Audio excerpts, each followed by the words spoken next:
दिया है two positive numbers differ by 2880 when the greater number is divided by the smaller number, the quotient is 6 and the remainder is 120.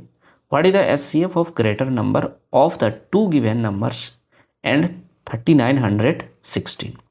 तो बोल क्या रहा है कि दो नंबरों का डिफरेंस जो है वो 2880 है। तो यहाँ से जो है लिखते हैं x माइनस वाई इक्वल टू 2880। इसको इक्वेशन 1 मान लेते हैं।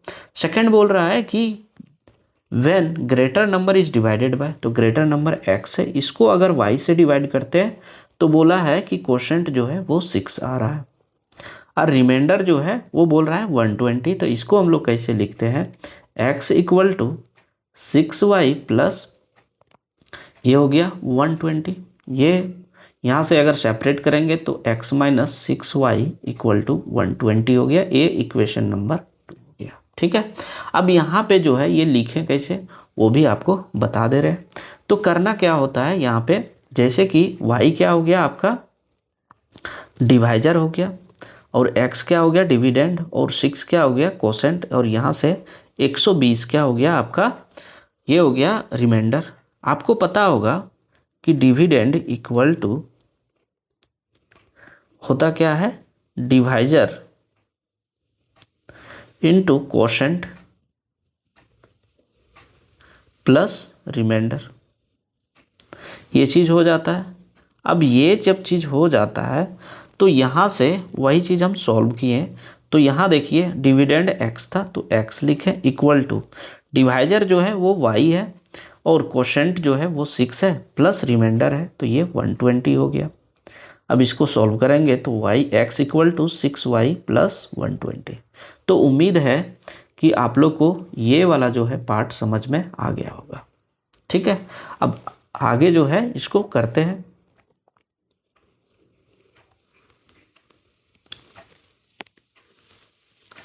ये फॉर्मूला को जो है अलग कर देते हैं यहाँ पे।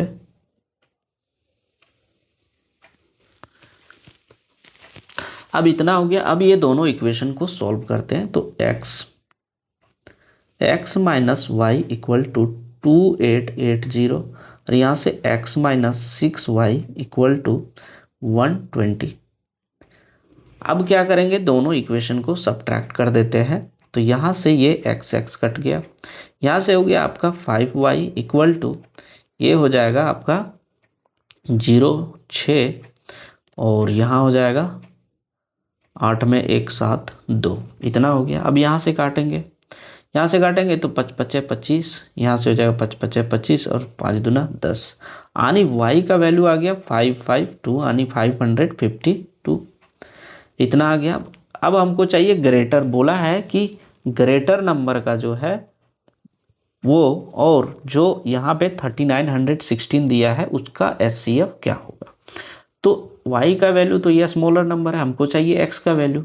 तो x का वैल्यू के लिए क्या करेंगे, इसमें हम लोग पुट कर सकते हैं फर्स्ट इक्वेशन में पुट करेंगे तो क्या हो जाएगा x इक्वल टू 2880 प्लस 552। इसको करते हैं, ये जब जोड़ेंगे तो 3432 हो गया। अब एचसीएफ निकालना है, एचसीएफ ऑफ टू नंबर 3432 और दूसरा है 3916। ठीक, अब कंपटीशन के व्यू से अगर सॉल्व किया जाए तो यहाँ पे हम लोग चेक करेंगे डिविजिबिलिटी रूल। ठीक है, ये 4 2 6 हो गया, ये 3 3 6 हो गया, तो 6 में से 6 गया तो 0, यानी ये नंबर जो है 11 से डिवाइड हो जा रहा है। दूसरा जो है ये देखेंगे 9 6 15 और 3 1 4, यानी 15 में से 4 घटा दिए तो कितना आ गया 11। और यही डिविजिबिलिटी रूल होता है कि या तो घटाने के बाद नंबर 11 आ जाए या 0 आ जाए तो वो नंबर 11 से डिवाइड हो जाता है। तो ये भी नंबर जो है 11 से डिवाइड हो गया। तो इस तरह से ऑप्शन में जो नंबर 11 का मल्टीपल होगा वही इसका आंसर हो जाएगा। तो ऑप्शन नंबर फर्स्ट जो है इसका करेक्ट उत्तर हो जाएगा। ठीक है, ये फर्स्ट तरीका था। अब सेकेंड तरीका बताते हैं। 3 4 क्या दिया है 3432 और ये दिया है 3916, ये पहला तरीका था। ठीक है, ये फर्स्ट तरीका। ये दूसरा तरीका है। इसमें क्या करेंगे, दोनों का अंतर ले लेते हैं। दोनों का अंतर अगर यदि लेंगे तो ये आ जाता है 484। अब 484 को जो है इस ऑप्शन जितना दिया हुआ है इससे डिवाइड करके देख लो, आपका आंसर जो है वही आने वाला है। ठीक है, तो इसमें जो है अगर डिविजिबिलिटी रूल देख करके अगर हम लोग डिवाइड करेंगे तो यहाँ से क्या हो सकता है, इसका जो है 4 है, 48 से तो ये कटेगा नहीं, ये नंबर 42 से भी नहीं कटेगा, 45 से तो कटेगा ही नहीं। तो एक ही नंबर जो है वो देखिए, ये 4 4 8 की है और ये 8, तो 8 में से 8 गया 0, यानी नंबर ये भी 11 से डिवाइड हो रहा है। तो आंसर कौन सा होगा, 44। या तो एक एक करके जो है आप डायरेक्ट इस तरह से भी चेक कर सकते हैं इसको, जैसे कि 484 है, इसको डिवाइड करिए 44 से, फिर 484 है, इसको 48 से करिए। तो यहाँ देखिए 48 से करेंगे तो 48 दे है 480 हुआ, 4 रिमाइंडर इसमें बच जा रहा है।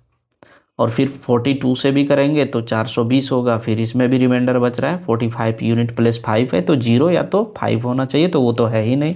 तो ये तो ऐसे ही कट गया आपका। यहाँ से 48 से भी नहीं हुआ, 42 से भी नहीं हुआ, तो एक ही ऑप्शन पॉसिबल जो है वो आपका 44 है। तो इस तरह से जो है इसको सॉल्व करना है अपने एग्जाम में। ठीक है।